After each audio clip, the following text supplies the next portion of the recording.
Lord मसीह खुदावन में आज सुबह आप सब पर सलामती हो। मैं पास्टर सुहेल जॉन एक बार फिर मॉर्निंग डिवोशन के साथ आप सबकी खिदमत में हाजिर हूं। और आइए आज सुबह हम अपने उसी टॉपिक को आगे लेकर बढ़ेंगे।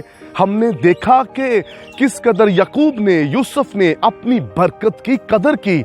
मेरे अजीजों, अपनी लाइफ के अंदर बरकतों की कदर करने वाले बन जाएं, ना कि बरकतों की बेकदरी। जो लोग बेकदरे होते हैं, खुदा उन्हें कभी भी बढ़ाता नहीं है, लेकिन जो अपनी जिंदगी के अंदर कदर करते हैं चीजों की, खुदावन उन्हें बरकत पे बरकत देता है। आज सुबह हम अलीशा नबी पर बात करेंगे। अलीशा नबी जो था, ये एलिया का शागिर्द था। और मैं आज आपको बताना चाहता हूं, एलिया की शागिर्दियत के अंदर अलीशा ने अपनी जिंदगी का हिस्सा गुजारा और इसने एलिया की खिदमत की, ताबेदारी की और अपने उस्ताद की इसने कदर की। और इसने अपने उस्ताद को जो है नाचीज नहीं जाना, उसने इज्जत दी, मुकाम दिया। और जहां उसका उस्ताद होता था वहां अलीशा मौजूद होता था। और एक मुकाम ऐसा आया कि जब एलिया आसमान पर उठाए जाने वाला था तो अलीशा नबी ने उससे कहा कि मैं तेरा साथ कभी नहीं छोड़ूंगा और अब भी नहीं छोड़ूंगा। एलिया ने कहा वापस चले जा। उसने कहा तेरी जान की सौगंध, जब तक तू मुझे बरकत ना दे मैं वापस नहीं जाऊंगा। जब तक तेरे दूना मस्सा मुझ पर ठहर ना जाए मैं वापस नहीं जाऊंगा। वो डबल ब्लेसिंग लेने के लिए अपने उस्ताद के साथ जुड़ा हुआ था। उसने कहा ठीक है, अगर तू यही चाहता है कि तुझे बरकत मिले और जब मैं आसमान पर उठाया जाऊंगा तो तेरी आंखें मुझ पर टिकी रहें, तेरी आंखें मुझे देखती रहें, और जैसे तू चाहता है वैसे ही तेरे लिए हो जाएगा। और अलीशा नबी पर डबल मसा ठहर गया। वही अलीशा दरिया यरदन के पार जाकर दुआ करने वाला बन गया। उसी अलीशा ने जो है डबल मौजे किए, अपने उस्ताद से ज्यादा मौजे किए। और सबब क्या था? क्योंकि उसने शागिर्दियत की, उस मसा की कदर की जो उसके उस्ताद एलिया पर मसा था, उसने उसकी कदर की। जो कदर करते हैं खुदावंद उन्हें बढ़ाता है। और अलीशा ने एलिया से ज्यादा मौजज़े किए। सबब क्या था? कदर।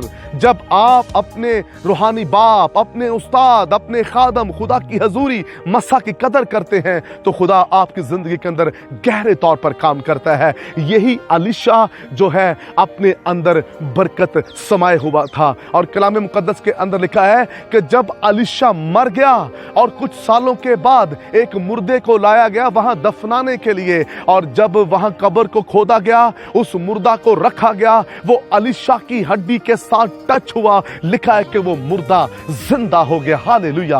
कितनी बाबरकत बात है कि अलीशा की हड्डी लगने से मुर्दा जिंदा हो गया, क्योंकि अलीशा की हड्डियों के अंदर बरकत जिंदा थी। वो मसा मौजूद था जो उसने एलिया नबी से रिसीव किया था। जो कदर करते हैं बरकत उनकी हड्डियों में समा जाती है। जो कदर करते हैं उनकी हड्डियों के वसीला से भी मुर्दे जिंदा होते हैं। बेकदरे जो लोग होते हैं उनकी हड्डियां तक भी नजर नहीं आती।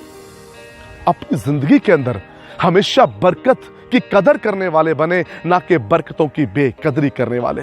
मेरे अजीजों, अलीशा को खुदा ने बढ़ाया और सर बुलंद किया। ऐसे यशवा को खुदा ने बरकत दी क्योंकि उसने अपने खादम मूसा की ताबेदारी के अंदर जिंदगी गुजारी और वो अपने उस्ताद का ताबेदार रहा।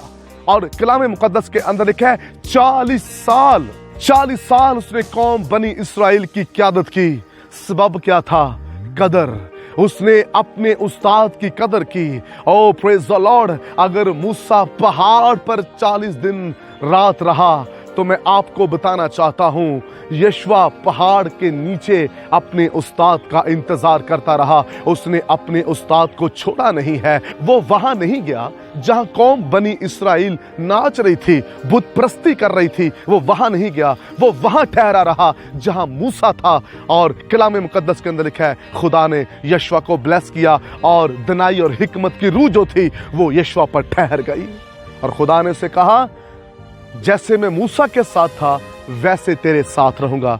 क्यों खुदा ने ये बातें उससे कही? क्योंकि यशवा कदर करने वाला था। कौम बनी इस्राएल के लोग वादा की उस सरजमीन पर नहीं पहुंचे, लेकिन 2 लोग यशवा और कालिब जो कदर करने वाले थे वो वादा की हुई सरजमीन पर पहुंच गए। आज जो कदर करते हैं बरकतों की, याद रखिए वही वादा की हुई बादशाही में दाखिल होंगे। जो कदर नहीं करते वो खुदा की बादशाही में नहीं जाएंगे। जन्नतुल फरदौस में वही जाएंगे जो उसकी कदर करते हैं, और जो बेकदरे हैं वो उसमें दाखिल नहीं हो सकते। आइए आज सुबह देखिए, हम कदर करने वाले हैं या बेकदरे हैं। हम सीख रहे हैं प्रॉपरली इस पूरे हफ्ते के अंदर, और कल इस पर मेरा लास्ट सरमन है। मैं आपसे दरख्वास्त करता हूं, जो कुछ आपके पास है उसकी कदर करें। अगर आप कदर नहीं करेंगे तो आपसे चीजें जाती रहेंगी। पौलुस कहता है वक्त के लिहाज से तुम्हें उस्ताद होना चाहिए था। जो कदर करते हैं वही उस्ताद होते हैं। खुदावंद आपको बरकत दे। मेहरबान आसमानी बाप, आज सुबह कलाम सुनने वालों पर तेरी बरकत चाहता हूं। ये इस कदर करने वाले बन जाएं कि दिन ब दिन तुझ में बढ़ते जाएं, तेरा नाम जलाल पाए। यीशु नाम में आमीन।